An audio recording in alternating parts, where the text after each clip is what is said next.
ሰላም እንዴት ናችሁ? ውድና የተከበራችሁ ቤተሰብ ደህና ናችሁልኝ? እኔ ጋር ሁሉ ሰላም ነው። እናንተ ጋር ሁሉ ሰላም? እኔ ጋር ሁሉ ሰላም ነው። እንዴት ናችሁ? ስራ፣ ቆይታ፣ ማግባት፣ ማውጣት ሁሉ ሰላም? እኔ ጋር ሁሉ አማን ነው እና ዛሬ በአንድ ነገር ብቅ ብያቸዋለሁ። እሱ ምንድን ነው ካላችሁኝ፣ ሰው አታምኑ፣ እግዚአብሔርን ሰው አታምኑ ልጆች።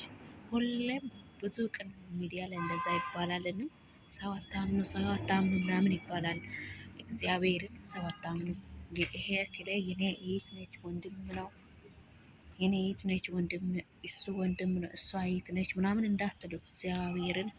በጣም ነው በቃ በጣም ብዙ ነገር ነው የምትጎዱት ማለት ነው። ሰውን ስታምኑ ሰው ማመን ጥሩ አይደለም። ሰው ማመን ተገቢ አይደለም። በዚህ ዘመን ደግሞ ሰው አምናችሁ በቃ በጣም ራሳቸው ነው የምትጎዱት ማለት ነው። ሰው አምናችሁ በጣም ራሳችሁን ትጎዳላችሁ። በጣም እግዚአብሔርን በጣም ብዙ ልጆች ማለት ነው ሰውን አምኖ የከሰሩ ሳሉ ራሳቸውን የጠፉት አሉ። ለምን ለምን ብላችሁ ለምን ብላችሁ ሰው ታምናላችሁ? እግዚአብሔርን ሰው አታምኑ። ሰው በዚህ ዘመን አሁን ይሄ ዘመን ደግሞ ከፍቷል በጣም ማለት ነው። ምንሰባ ነገር ሁሉ ደስ አይልም፣ ደስ አይልም። ሁሌም የምንሰማው ነገር የሆነ ድብርት የሚደብር ነገር ነው የምንሰማው ማለት ነው። ሁሌም ሁሌም ሁሌም ሁሌም እክል እንደዛ አደረገች፣ ኢቴ እንደዛ አደረገቻት፣ እኔን እንደዛ አድርጋለች፣ ወንድሜን አምኜ እንደዛ ሲያደርግ እሱ እንደዛ አደርገኝ ምናምን እያሉ ነው የምንሰማው ማለት ነው። ግን ይሄ ለምን ይሆናል? ለምንድን ነው እንደዛ የሚሆነው?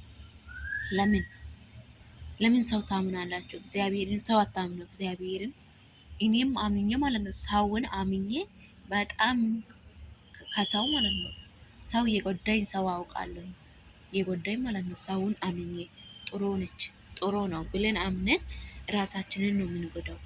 ሰው ይጎዳናል። ሰው ለእኛ መልካም ማስሎ መጥቶ መጥፎ ነው የሚሆኑት። እግዚአብሔርን ሰው አታምኑ። ሰው ማመን ጥሩ አይደለም። ሰው አታምኑ እግዚአብሔርን። እኔ በጣም ነው የገረመኝ። እግዚአብሔርን አምናችሁ አንድ ነገር ቢታወሩ አይደብቅ። ይሄ ምስጢር ነው ስትሉ ምስጢሩን አይያዝ። በቃ ለሁሉም እንደ ፌስታል፣ በቃ ፌስታል ታውቃላችሁ። ፌስታል ተጠቅማችሁ ምናምን ስትጥሉ ፌስታል እንዴት ነው የሚሆነው? በቃ ንፋስ ምናምን ይወስዳል ማለት ነው። እንደዛ ነው ሰው። ሰው ንፋስ ነው። አሁን ንፋስ ሆኗል ሰው። ሰው የለም፣ የሚታምኑት ሰው የለም፣ ሰው የለም፣ ማንም ሰው የለም። ሰው አሁን ንፋስ ሆኗል። እግዚአብሔርን ዛሬ ከአንቺ ሰምቶ ነገ ለሌላ ሰው ያወራል።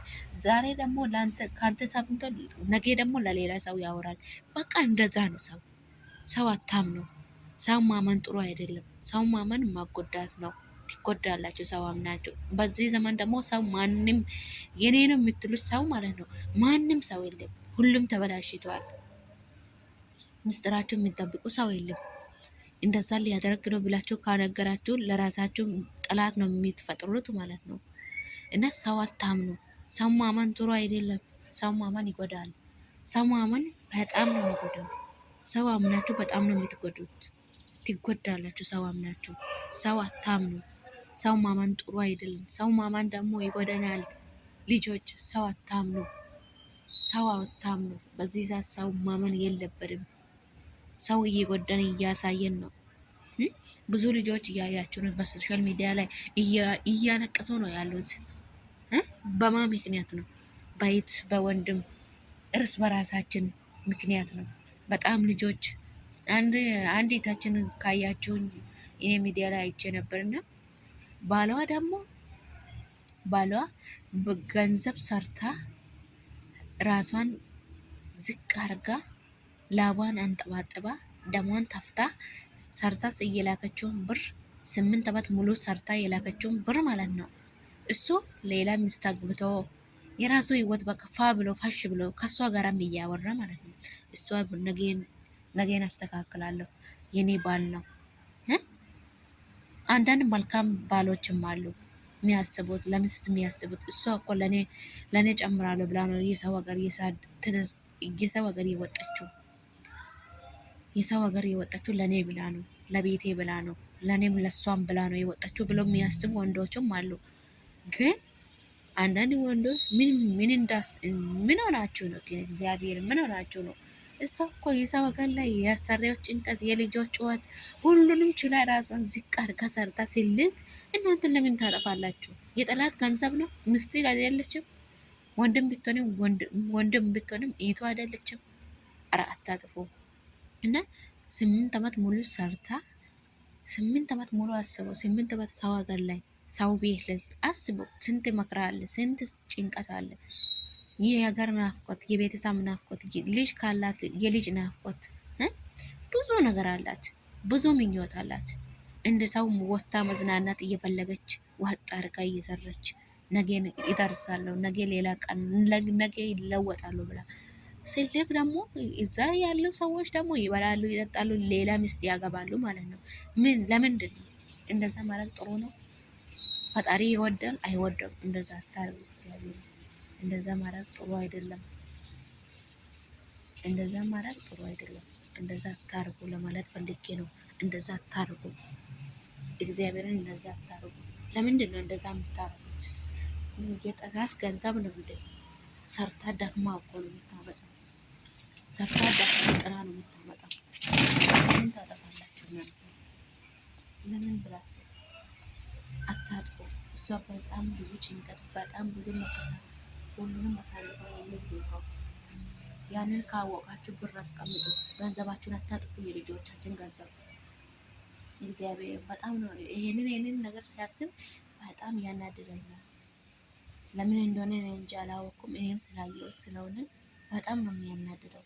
እና እንደዛ ማድረግ ጥሩ አይደለም። እንደዛ አታርጉ። እና የልጅቷን ሳልጨርስ የራሴ ጭንቀት እና የራሴ ሀሳብ ላይ ገባው ማለት ነው። እና እንደዛ ማድረግ ጥሩ አይደለም። እንደዛ አታርጉ፣ መጥፎ ነው። እግዚአብሔር እንደዛ አታርጉ፣ ፈጣሪም አይወድም። እንደዛ ስታረጉ እነሱ ምንድን ነው የሚያስቡት? በእነሱ ጭንቅላታቸው ላይ ምንድን ነው የሚያስቡት? ስራ ይሰራሉ። የስራ ጭንቀት አለ፣ የሰው ጭንቀት አለ፣ የኢትዮጵያ ጭንቀት አለ። ይሄንን ሁሉ ችላ ሰርታ ደግሞ እናንተ ገንዘቡን ስታጠፉ ጥሩ አይደለም፣ ጥሩ አይመጣም። አረ እባካችሁ አታጥፉ። እግዚአብሔርን ፈጣሪን ፍሩ። አታጥፉም ለማለት አይል ነው። እና ራሳችሁን ጠብቁ ልጆች። ሰው አታምኑ። በዚህ ሰዓት የሚታምኑ ሰው ማንም የለም። ሁሉም ሰው አውሬ ሆኗል። ሁሉም ሰው መጥፎ ሆኗል። ሰው ልጅ አታምኑ። ሰው በዚህ ሰዓት ማንም አያሳምንም። ጥሩ ነው ብላችሁ እክሌ እኮ ለኔ ወገኔ ነው፣ እክሌ እኮ ለኔ ጥሩ እንደዛ እንደዛ ያደርገኛል፣ ለኔ ያስቀምጠኛል ብላችሁ ሲልኩ በቃ ዋጥ ነው የሚያደርጉት። ዋጥ አያስቡም ለእናንተ፣ ለራሳቸው ነው የሚያስቡት። እና ራሳቸውን ጠብቁ እህቶችዬ ለማለት ወዳለሁ። እና ሰውን ደግሞ አታምኑ። በቃ በጭራሽ ሰው ማመን የለበትም በዚህ ዘመን። ምስጢር ይሄ እኮ እንደዛ ነው ብለሽ ምስጢር ስትነግሪ ተመልሳ ሌላ ሰው ላይ ያወራችሁን ነው የምትሰሚው ማለት ነው። እና በዚህ ሰዓት ሰው ማመን የለብንም እህቶችዬ። ብንጠነቀቅ ይሻለኛል። እንደኔ ይሻለኛል ለኔ እንደናንተም ደግሞ ይሻላችኋል። ተጠናቀቁ። ሰውን አታምኑ። በዚህ ዘመን ማንም የለም፣ ማንም ሰው የለም። በቃ ሰው ተበላሽቷል። ሰው ትክክል አይደለም በዚህ ዘመን። ሰው በቃ የራሱን አላማ ብቻ ነው የሚያየው። የሰው አላማ አያይም። የሰው ችግር አያይም። የሰው ጭንቀት አይረዳም በዚህ ዘመን። ሁሉም ሰው ለራሱ ነው የሚጨንቀው። አሁን አንድ ልጅ ይሄ ለኔ አስቀምጥ እንደ ለምሳሌ ላወራቸው ማለት ነው። ይሄ ለኔ አስቀምጥ፣ ይሄንን ለኔ እንደዛ አድርገ ስራ ብላ ቤት ሊገ እሱ ለራሱ ነው የሚያደርገው። ለእሷ ግማሽ ያደርጋል፣ ጎደሎ ያደርጋል። ለራሱ ነው የሚያደርገው ማለት ነው። ኧረ በዚህ ዘመንማ ማንም አሳማኝ አይደለም። እግዚአብሔርን ይሄ አስፈሪ ዘመን ነው። እግዚአብሔርን እያስፈራን ነው። እግዚአብሔር እንዴት አይነት ነገር ነው ይሄ? እግዚአብሔር የምንሰማው ነገር ደስ አይል። ሰው ሲያወራ ደስ አይል። ሁሉ ነገር የሆነ ጥምጥምጥ ያለ ነገር ነው የሚያወሩት። እና የሰው ወሬም አትስሙ። ለራሳችሁ ህልም ቦታ ለመድረስ ጠንክራችሁ ስሩ፣ ጎብዛችሁ ስሩ። እናንተ ጀግና ናችሁ እህቶችዬ፣ ጠንካራ ናችሁ። ለዛም ቅመሞችዬ እናንተ አንደኛ ናችሁ። እግዚአብሔር ራሳችሁን ዝቅ አድርጋችሁ አትዩ። አንቺ ጠንካራ ነሽ፣ አንቺ ጎበዝ ነሽ፣ ለቤተሰብሽ የኖርሽ ሴት ነሽ፣ ለህልምሽ ለዓላማሽ የኖርሽ ሴት ነሽ፣ ዝቅ ብለሽ የኖርሽ ሴት ነሽ። እና ይህንን አላማ ደግሞ እንዳትረሺ። ጸሎት አድርጉ።